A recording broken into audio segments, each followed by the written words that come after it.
Hello student, myself Sunil Kumar, botany faculty. I have experience about 20 years, a long experience. We are giving some teaching, or we can say we are performing some required lectures and under of the YCL and Discovery as a NEET and JEE providing coaching. Okay, so if you want to get success in your life, then you should subscribe this channel, okay, and share it, and also you should push the bell icon. If you push bell icon, you will get our new and latest lectures. Okay, today I would like to explain about the ecological succession. Okay,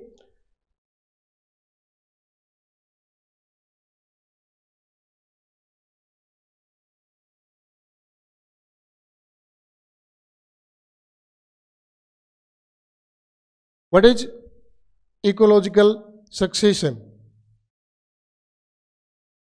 First of all,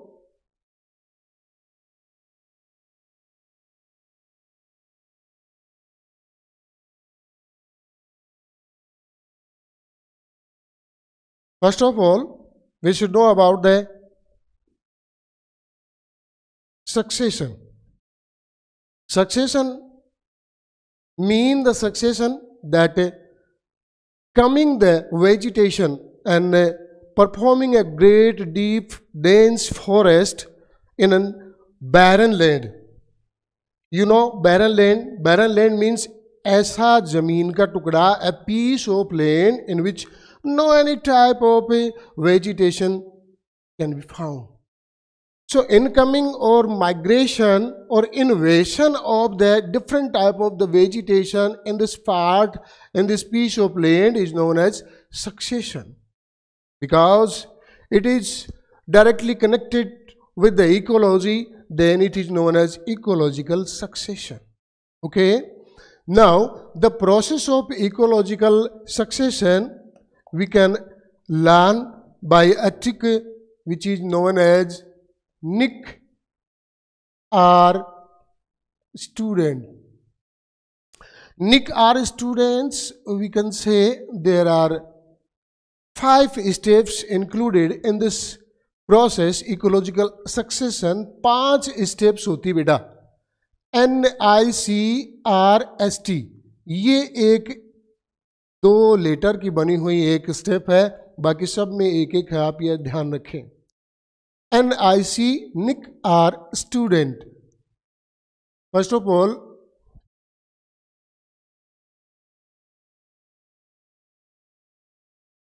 N. What do you mean? N. Nudation.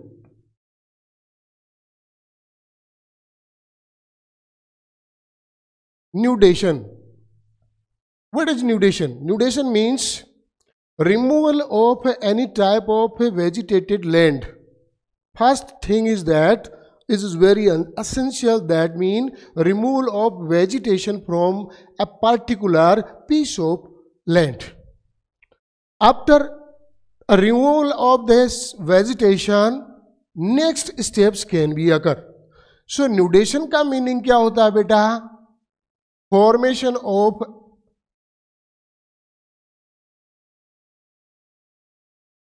barren land.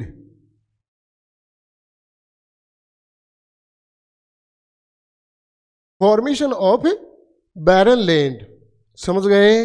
यानी कि ऐसी जमीन का टुकड़ा बनना, एक ऐसे land का पीस बनना जिसमें किसी टाइप की वेजिटेशन नहीं होती, न्यूडेशन की प्रोसेस कहलाती है. And the next thing is I. Next step is I. I means invasion.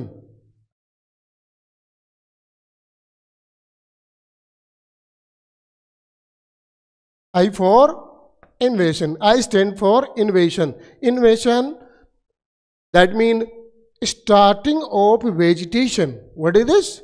starting of vegetation in any of barren piece of land known as invasion. And invasion has 3 steps, sub-stages. Invasion has 3 sub-stages which are known as first migration,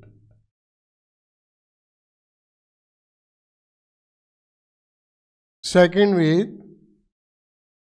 ecosis, and third one is aggregation.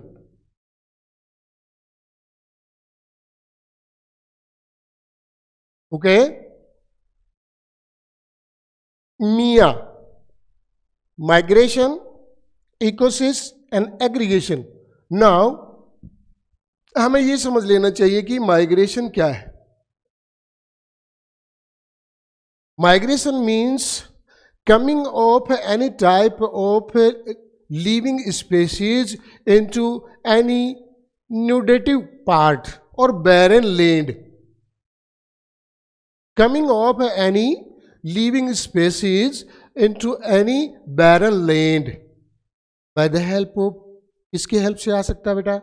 ये आ सकता है water की help से, by the help of water और by the help of air. किसी भी तरीके से आ सकता है, किसी भी रिसोर्सेज से आ सकता है. Any animal can also carry any type of species, but we should know about the new migrate species can be comes into which form, किस फॉर्म में आते हैं. तो बेटा हम इनका डिस्कशन यहां इजीली कर सकते हैं. In the form of seed, in the form of spore, or in the form of any vegetative part. Okay, in the form of any vegetative part. Seed you know very well, and spore and vegetative part, कोई भी उसका root का part या फिर उसके stem का या फिर उसकी लीव्स का कोई भी पार्ट, ऐसे प्लांट जिनमें वेजिटेटिव प्रोपेगेशन होता है. सिंपल है. Now, after migration, that means after migrating of any new species in the form of seed, spore or vegetative part, the settlement of this species is very, very compulsory in a new ecological environment, new ecological climate. If any of migrated species settle down in a new climatic condition, this process is known as ecosis. Okay? हम इसको simply ये भी समझ सकते हैं बेटा, इकोसिस यानी कि वो कोशिश करता है उसमें सेटल डाउन हो जाए. हालांकि ये इसका मीनिंग नहीं होता, समझने के लिए, याद करने के लिए बहुत बेनिफिशियल टर्म है. इकोसिस, ecologically try, ecologically settlement of the new migrated species, that mean known as ecosis. And next, after ecosis we know very well, after ecosis very fast growth can occur in this new migrated species. Okay, and due to very fastly growth, a very great group formation can be occur of this species. This is known as aggregation. एक बड़ा सा clamp बन जाता है, एक बड़ा सा झुंड बन जाता है और उसमें बहुत सारे प्लांट्स प्रोड्यूस हो जाते हैं. Now come on the first line of the trick, NIC. I have done NI, and now time to describe about the C. What do you mean C? C stand for competition.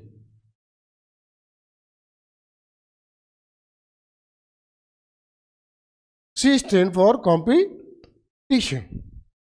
You know very well, जब किसी एक ही species के बहुत सारे member aggregate हो जाते हैं, after aggregation of there are so many members of a particular species in a barren land, a very great process will occur. एक बहुत बड़ी प्रोसेस होती है बेटा, और वो होती है competition. You know very well. Competition किस लिए होता है? For the requirement their basic needs, for their basic needs. You know basic needs क्या होती है? Space. Second thing, water. And third thing, sunlight. Space, water and sunlight. Space का meaning इस जगह का है, और प्लस इसके क्या होती है बेटा? मिनरल. उसे मिनरल चाहिए, प्लांट है, उसको वाटर चाहिए, उसको सनलाइट चाहिए उनकी वेल ग्रोथ के लिए. और इस प्रोसेस के लिए उनमें आपस में होता है competition. Competition help to push succession into next step. But you know competition is a harmful process. एक तरह से हार्मफुल प्रोसेस है. कंपटीशन में जितने मेंबर्स होते हैं उनमें लॉस होता है, बट उनमें से कुछ ऐसे मेंबर्स होते हैं जो वेल सेटल्ड कर लेते हैं. इसको कंपटीशन कहते हैं. Success of competition. Next, NIC. N for innovation, I for innovation. Innovation के 3 सब स्टेजेज है. C for competition and R for next reactions. What do you mean reactions? Reaction, any type of biological species when it invade in any new piece of land, a biochemical reaction will occur. After competition, they start the reaction with this particular area. ये इतना ज़्यादा reactive होते हैं कि ये अपने उस environment को खुद के लिए ही इनफेवरेबल कर सकते हैं. You know इनफेवरेबल. इनफेवरेबल का मीनिंग क्या होता है? वो अपने लिए उस जगह को अनफिट कर लेते हैं. और इसका कारण सबसे बड़ा क्या होता है? रिएक्शन. ओके, ये जो रिएक्शन है ये बायोकेमिकली होती है. कुछ प्लांट्स रिलीज करते हैं केमिकल मटेरियल, और वो उस एनवायरनमेंट में फैल जाते हैं. उस एनवायरनमेंट में फैलने के बाद वो जो एनवायरनमेंट है वो बिल्कुल रबिश हो जाता है, न्यू स्पीसीज के लिए सूटेबल नहीं होता. This process is known as reaction. Okay, and the last and final stage of ecological succession is number 5, stabilisation.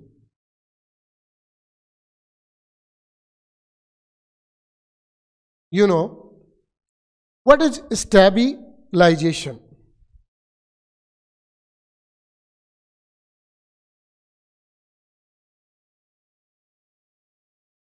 Climax community.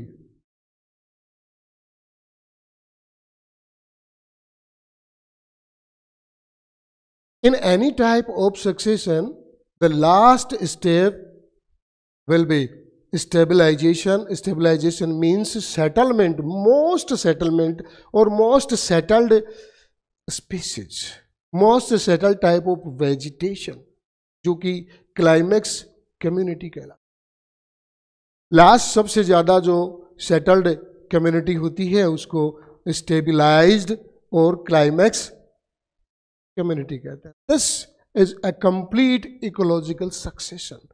Okay, ठीक है. तो बेटा ये हो गया बेटा process of ecological succession.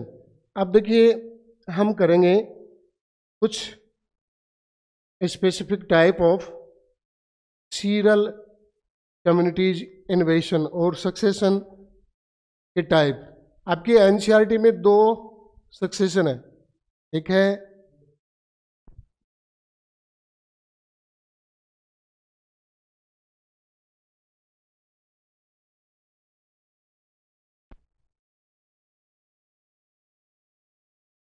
Lithocere.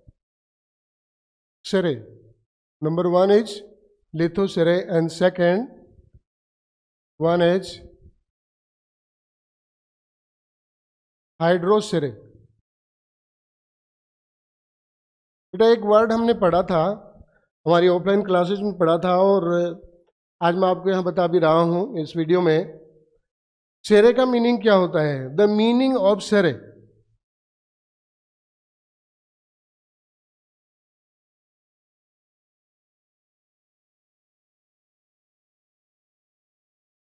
मैंने पहले आपको बताया था बेटा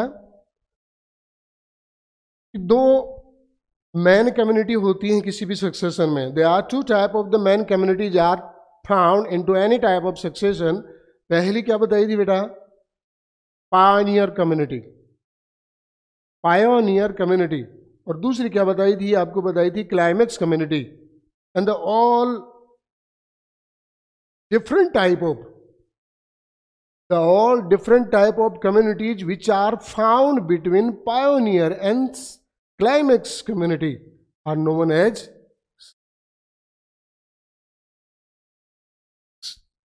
इससे एक अलग वर्ड बनता है, इसको बोलते हैं sural community.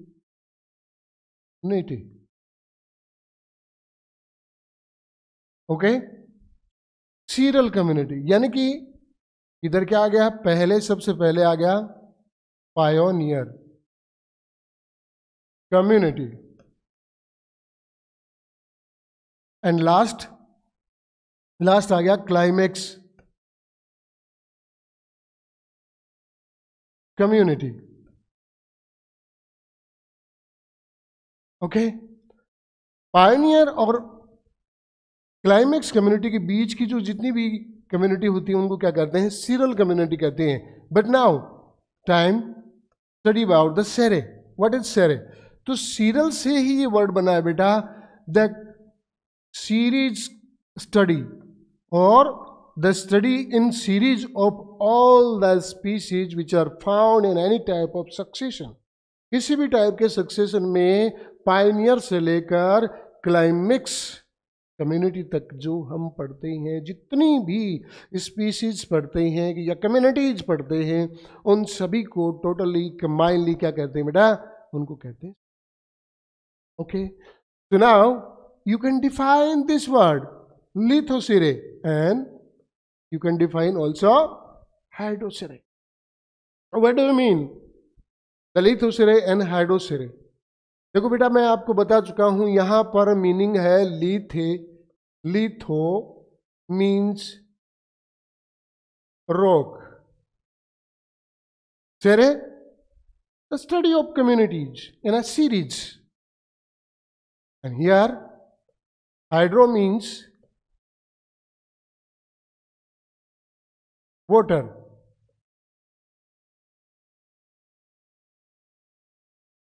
Okay. The study in series of the different type of species into water known as hydrocere, fresh water, only fresh water, and the succession on a barren rock. The succession of on a barren rock is called hydrocere.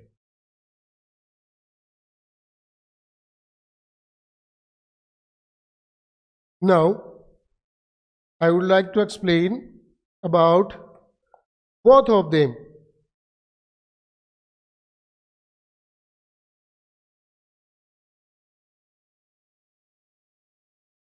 हाइड्रोसेरे पहले ही इसको define कर चुके हैं। The invasion of serial communities, all from pioneer to climax into fresh water, or we can say succession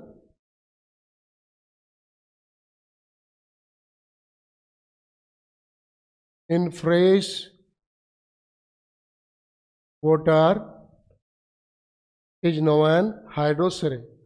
इसके लिए भी बेटा मैं आपको एक ट्रिक बता रहा हूं जो याद की जा सकती है। 7 स्टेप्स होती है इसमें। कितनी स्टेप्स होती है? 7 स्टेप्स होती है, और इन 7 स्टेप्स के लिए एक ट्रिक बनाई गई है।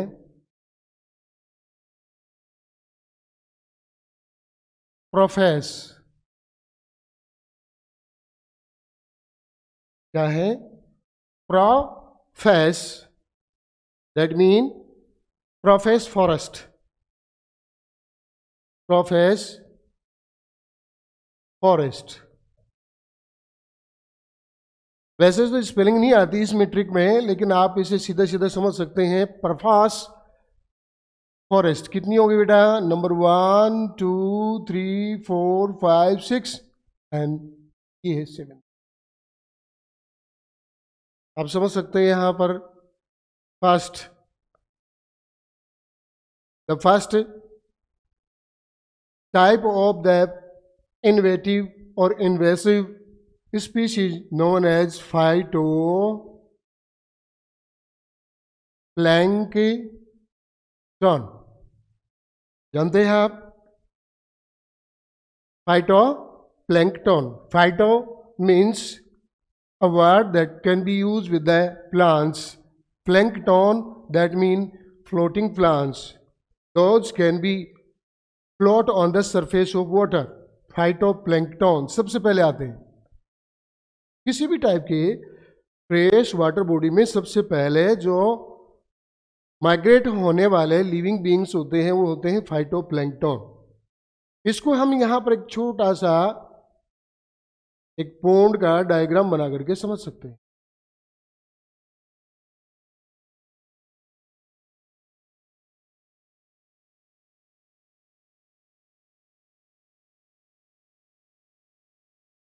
ये बहुत ही सिंपल होते हैं जो इसके ऊपर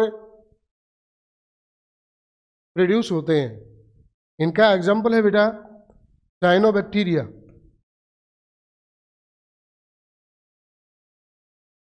साइनोबैक्टीरिया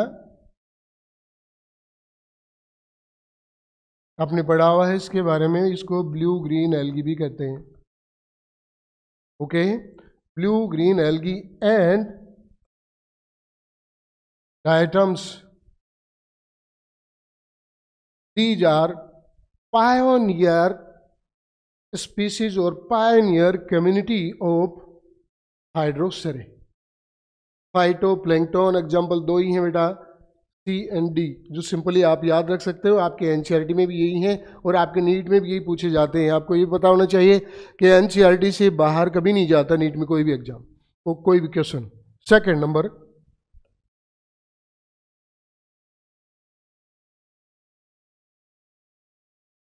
आर, सिंपल सा है। आर का यहां पर मीनिंग क्या होता है? P for phytoplankton, second R for rooted, rooted plants. लेकिन इनकी एक खासियत और होती है, रूटेड तो एक कैटेगरी और आएगी, इससे अगली भी है वो भी रूटेड आएगी, लेकिन इस रूटेड प्लांट्स की खास बात क्या होती है कि ये सबमर्ज्ड है, यानी कि ज्यादातर पानी में डूबे रहते हैं, मोस्टली submerged into water। और these example of these plants, hydrilla and Vallisneria. आप अच्छे से जानते हैं ये वही वेलिस्नेरिया है जिसमें हमने पोलिनेशन पढ़ा था। कौन सा? हाइड्रोफिली, यस वही है हाइड्रोफिली। सिर्फ एक, ये एक ही एग्जांपल है प्लांट्स का जो हमारे एनसीईआरटी में है। Number 3,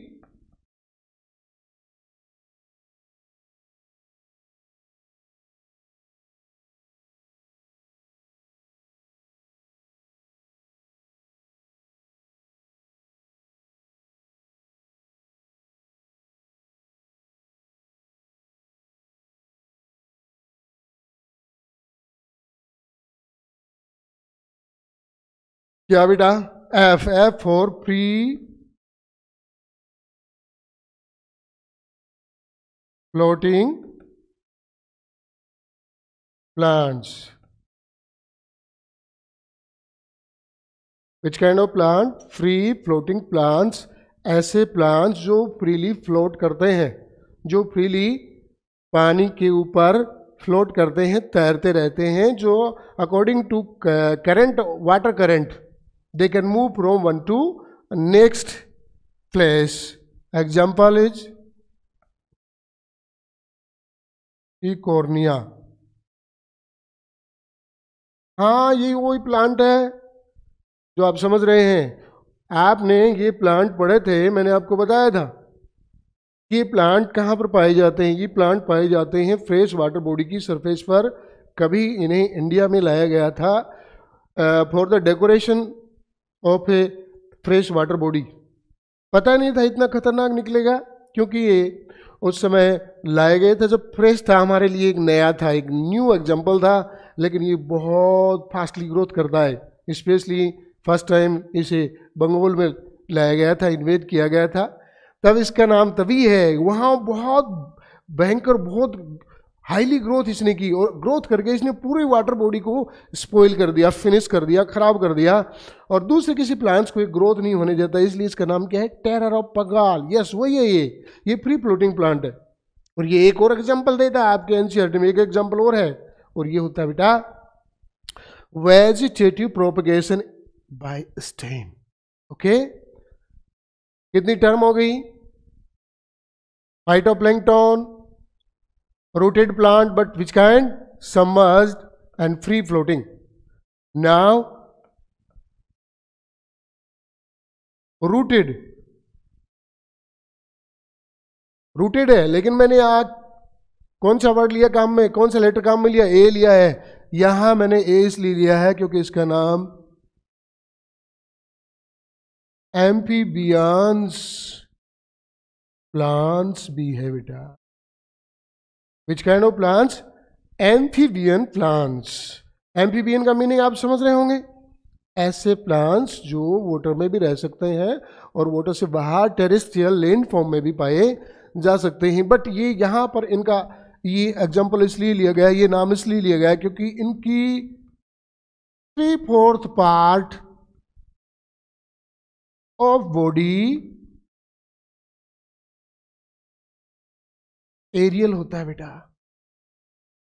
most part of these plants body found outside the water body, पानी के बाहर पाए जाते. समझ गए? इसलिए इन प्लांट्स को क्या कहते हैं बेटा? रूटेड रेड स्वैम्प और amphibian plants. Okay, the fifth type, ध्यान से यहां से लर्न कर लेना इस ट्रिक से. Fifth type, first S, says type, says plants.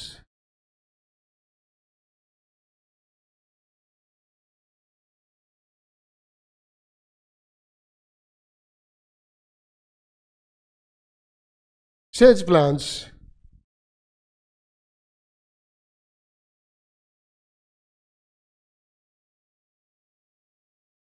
क्या होते हैं? Says plants,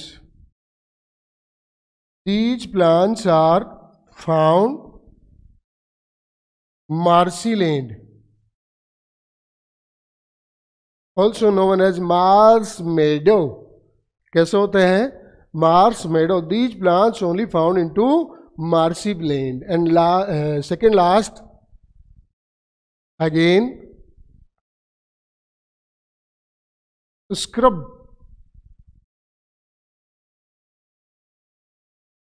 What do you mean scrubs? Herbaceous plant which are found into marshy land. कौन से plants? Marshy shrubs. देखो बेटा, उस डायग्राम को एक बार वापस लेते हैं नीचे. ये देखो, ये हमने कितनी स्टडी कर ली? यहाँ पर 6 स्टडी कर ली है. 7th है, वो आपको ज़्यादा दिमाग लगाने की जरूरत नहीं है, आप जानते हैं, आप अच्छे से बहुत इजीली समझ जाएंगे उसको. पहला फाइटोप्लैंक्टन. फाइटोप्लैंक्टन है, इसकी सरफेस पर पाए जाते हैं. ओके. दूसरा है, आप यहाँ देख सकते हैं phytoplankton, cyanobacteria, blue green algae और डायटम्स. ठीक है. आप यहाँ पर देख सकते हैं।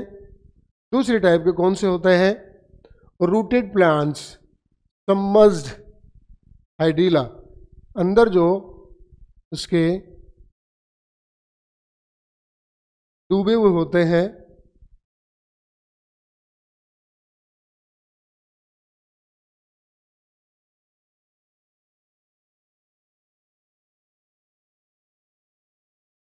ये सेकंड कैटेगरी है। थर्ड, फ्री फ्लोटिंग प्लांट्स, इकोनिया। ये प्लांट्स इसके ऊपर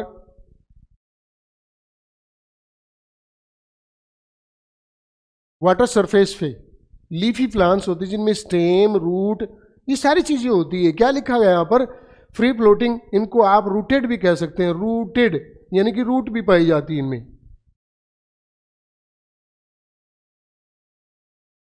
इनको रूटेड भी कह सकते हैं, जो इसकी सरफेस के वाटर बॉडी सरफेस पर फ्लोट करते रहते हैं। Next, number 4, rooted amphibians plants.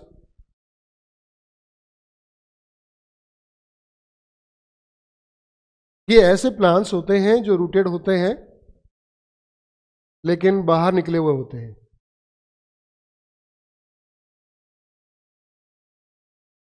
Roots are well settled, but most part of body found outside the water body. Okay, and number 6, scrubs.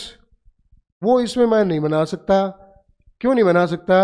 इसके लिए मैं आपको अलग से बता रहा हूं।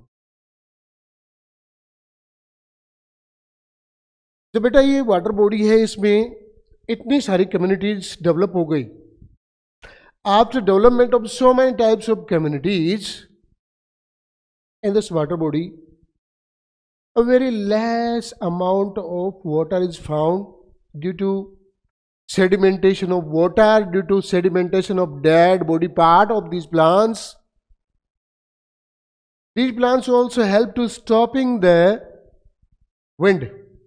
Wind, you know, can be carry particles of fine and very small particles of sand particles, and these sand particles deposition occur in this body. These particles deposition occur due to deposition of these particles. This fresh water body will finish. Okay. Sedimentation of sand particles occur here, and these sedimentation of sand particles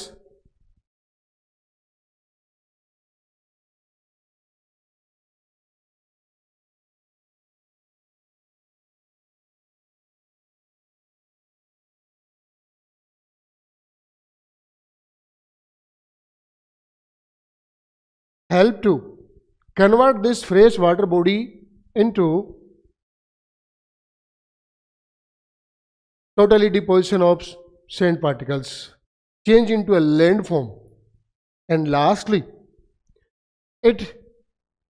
this water body change into a very fertile, moisture containing land, piece of land, and this piece of land help to growing of green forest. Okay, green forest. And this type of succession are the last plants, or we can say climax plants. Okay, climax plants.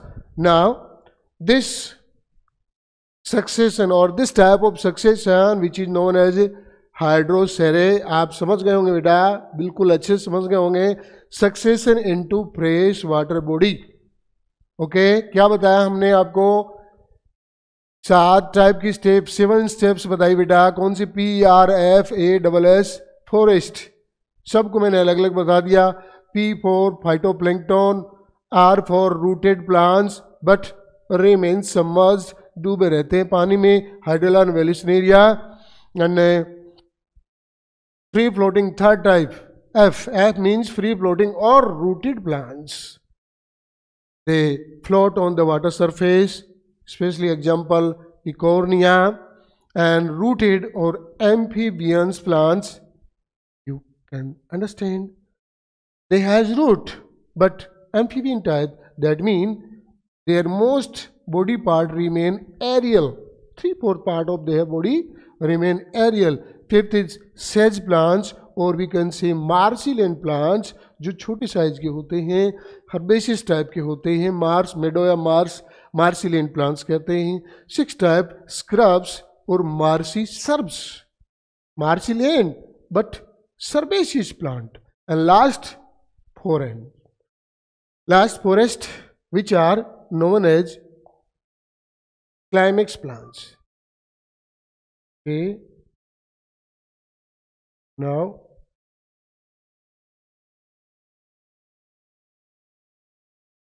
next point, Lithocerae.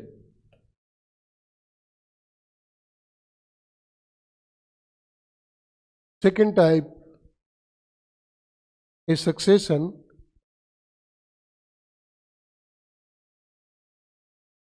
Lithocerae. Okay.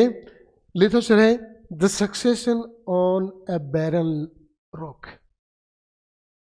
The process of succession occur on a barren rock is known as lithocerae. यानी किसी भी नैग्ड बैरन rock पर succession की process होने को क्या कहते हैं बेटा? लिथोसेरे कहते हैं. और इसमें बिल्कुल सिंपल है, कोई ट्रिक लगाने की जरूरत नहीं है. इसमें 6 स्टेप्स होती है. First step is क्रस्टोस.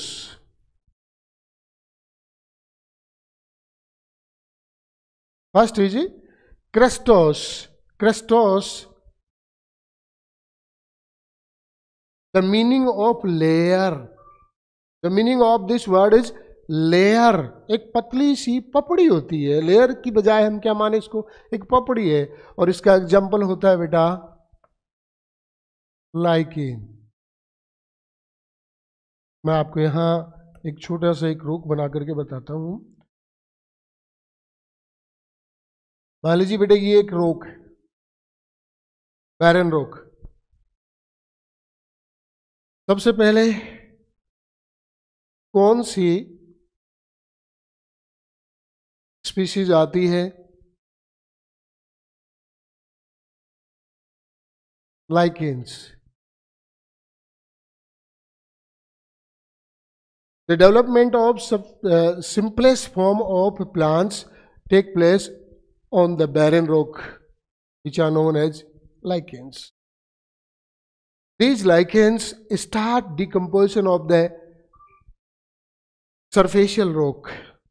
Okay, you can understand by taking an example. Weathering. अब जानते हैं वेदरिंग की एक प्रोसेस होती बेटा.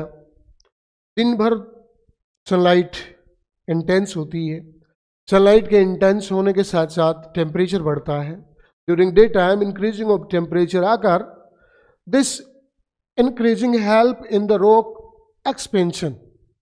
After expansion in this type of rock during night reducing of temperature occur, and this reducing of temperature facilitate some types contraction and some parts not contraction occur, and it help formation of some cracks in this rock. Okay. After this process, crack formation in this rock, new process is fast blowing of air, wind. Fast blowing of air current and fast blowing of water current do process help to form soil from this rock. Slowly, due to flowing of the very fast air and blowing of very fast water current, the removal of the uppermost part of this rock take place known as weathering. And this process help to formation of soil. We know there is no any type of soil found on the rock, and due to non-presence of a soil on the rock, there is no any type of vegetation can be grow. Therefore, first time which kind of the species growth take place? Lichen. Lichen बेटा चिपक जाते हैं. Lichen के बारे में आपने पढ़ा होगा, आपने सुना होगा, अच्छे से पहले से पढ़ा हुआ, आपको बताया हुआ है. लाइकेन क्या होते हैं? The association of algae and fungi. They start to releasing some specific organic acid. These organic acid decompose the upper part of rock, or we can say surfacial. Second is polycodes.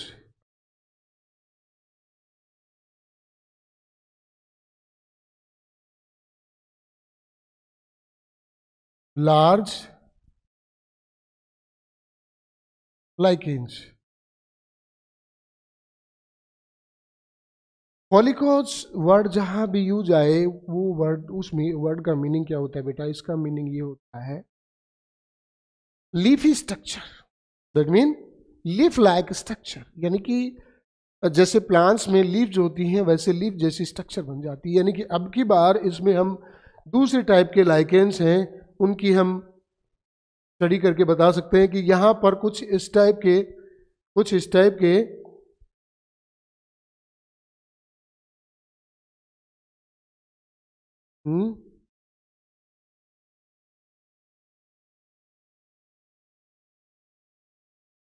grown of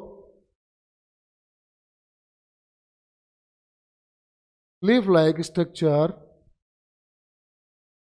Grown of leaf-like structure. Let's start. Lithosphere. You can understand the succession process on a barren rock. कितनी type के बताए मैंने इसमें? हाइड्रोसेरम मैंने बताए 7 type, and यहाँ पर मैंने कितनी टाइप के बताए? 6 टाइप. 1 लेस देन हाइड्रोसेरम steps. First is crustose. Crustose का आप मीनिंग समझ रहे हैं कि ऐसे लाइकेंस होते हैं जो छोटे होते हैं, पपड़ी जैसे होते हैं, रॉक के ऊपर चिपक जाते हैं, ऑर्गेनिक एसिड रिलीज करते हैं. और due to releasing of this organic acid the removal of the upper surface occur here.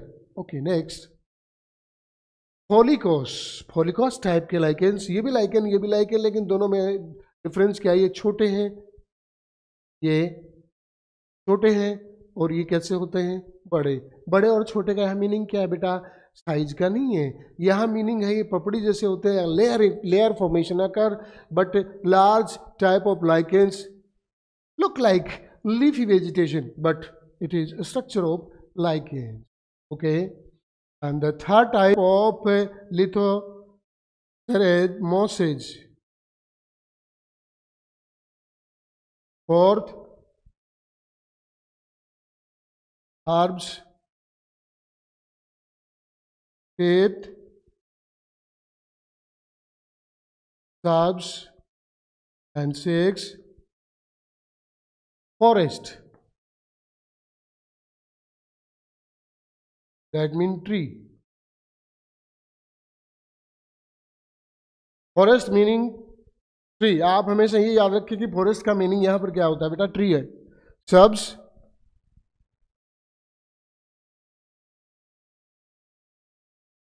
जीजीफस बेर की झाड़ी, the shrub of lemon, shrub of orange etcetera, ये प्रोड्यूस होती हैं. एंड हर्ब्स, बहुत सारे एग्जांपल्स इसके, कोई पर्टिकुलर एग्जांपल लेने की जरूरत नहीं है. Mosses, they are so many type of mosses. Okay, sphagnum etcetera. ये 6 स्टेप्स होती बेटा. पहला है crustose, simple form of lichens. Simple form of lichens. Okay, second is foliose. Foliose means leafy lichens. Leaf नहीं होती है, ये मत समझ लेना लीफ होती है. लीफी लाइकेंस यानी कि जिनमें लीफ प्रोड्यूस होती है. And mosses, then herbs, herbaceous plant grown, then shrubs and then forest. This is known as lithosphere. Okay, आज इतना ही। कल हम नेक्स्ट वीडियो में बेटा इसके अगले पार्ट को है ना पढ़ेंगे।